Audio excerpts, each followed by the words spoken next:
Can you believe it? How you doing? Oh, nice to see you. Nice to see you. Yeah. When did you get back to Britain, Mick? Last week.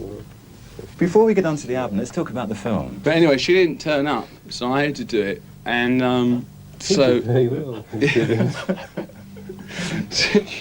you notice that during the film that I'm very in between numbers change jackets and trousers very quickly. This is because I'm very good at changing jackets and trousers very quickly. You did film it over a period of, what, 3 days, was it, mate? Yeah, actually. Yeah. Which accounts for the trouser changing.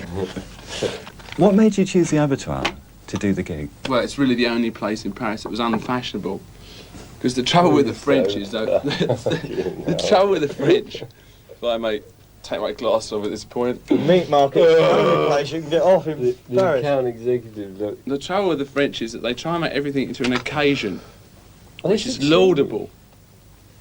It's got take 2 written down already. We haven't got room 1 yet. But they turn up in evening dress and diamonds, you see. Even when we did the Palais des Sports, which is like the equivalent of the Wembley, what's it called, pool. Or Leeds University. could be.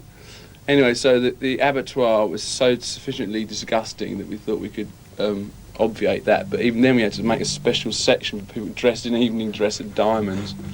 It's a bit like the Cow Palace or something in San Francisco, Isn't it? where there's lots of mud and things on the floor.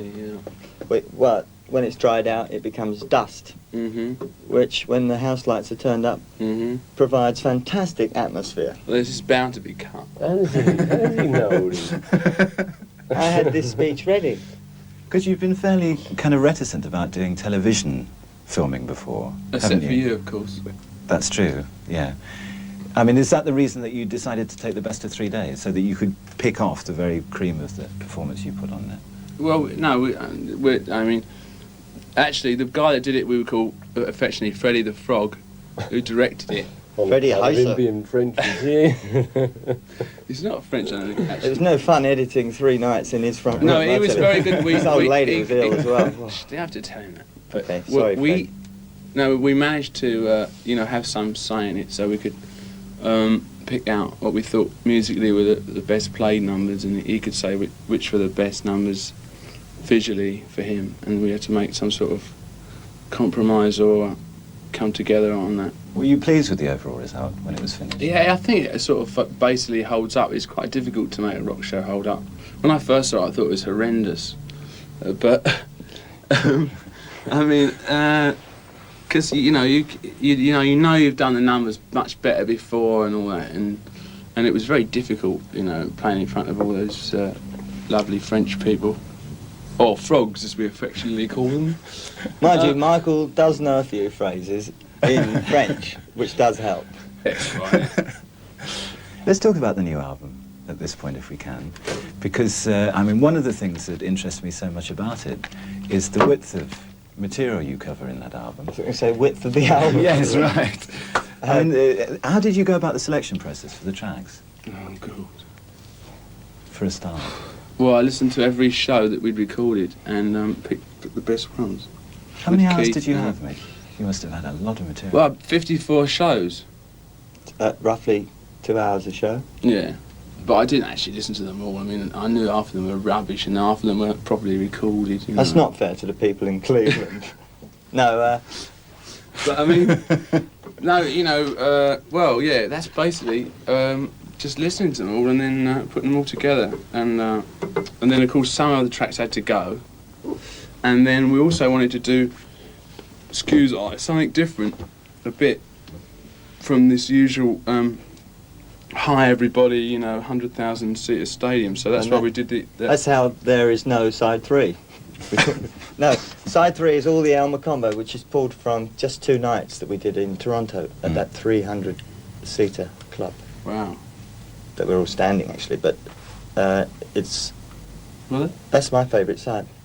How Right. about you? Charlie? Well, Do you prefer the energy from the atmosphere, the energy from a smaller place in that No. way? Yeah. Still, I do, he doesn't. it doesn't matter. You see, it depends where. Depends what you're doing. It depends what the energy can be. The energy can be very low in 100,000 people there. In actual fact, I mean, amazingly enough. You can't dance on a little stage. No, I can't. Well, I'm limited. Exactly. That's why it's not so much fun for you as it is for us. Yeah, one of the things that impresses me about the live album too so much is the sound, right, and how good it is. I mean, can you explain to us what goes into recording a live gig of that kind? Yeah, you set it up. Did I? I believe so. Well, you set up sort of about 32, 40 channels out off the stage. The best. And out of that you have to get about 20. It's a bit like what we're doing now. You know, and you go into the mixer. I mean, it's and you don't do any EQ. You don't do any sound changes at all. You just get everything down you can. Because people are always tripping over mics and making noises and all that, which is why Sabotage. yeah, other right. acts. Yeah, other people wander on the stage, or you get guest artists trying to play piano, or you get that sort of thing. Guitarists out of tune. Drummers missing beats. Before we joined this, That's never for our happened. time.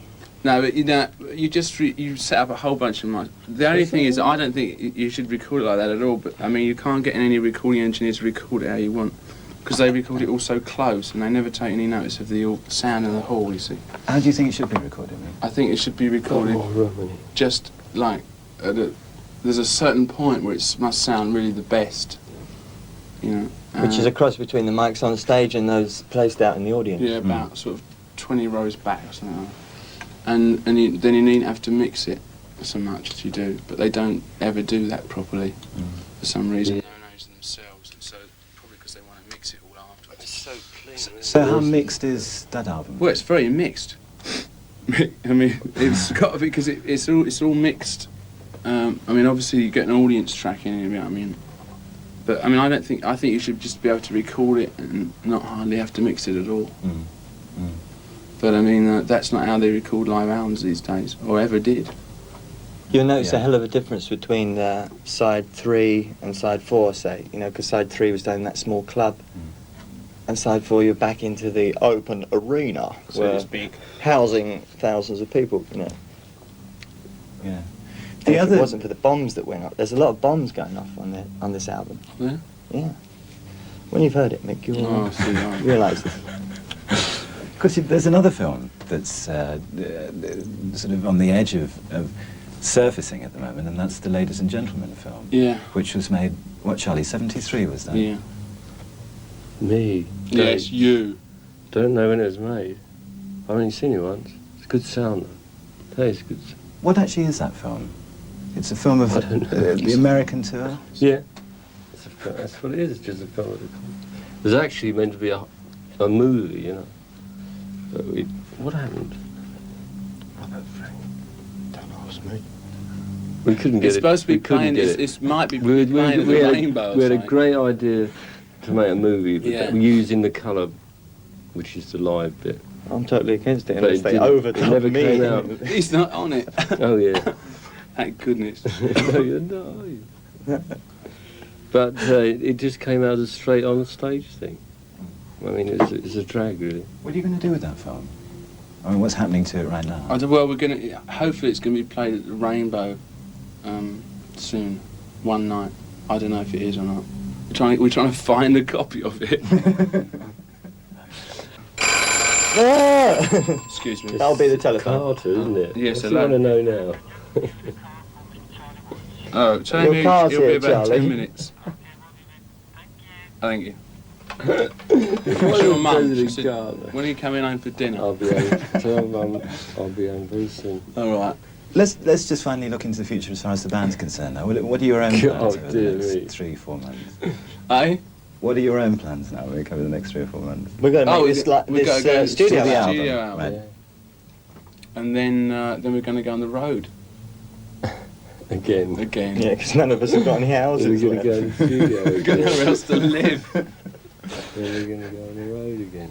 Then we're going to go in the studio, another suitcase and another... Oh, no. How solid are plans for that? at the Very. moment? Oh, pretty solid. No, they're not. Of course they are. I've got it Solid worked out. combination lock on my suitcase. I've got it all worked out, don't worry. Yeah, he is, but I've got a week's notice. See you next week. Yeah. Bye. Charlie won't take up drinking again. No. Bye.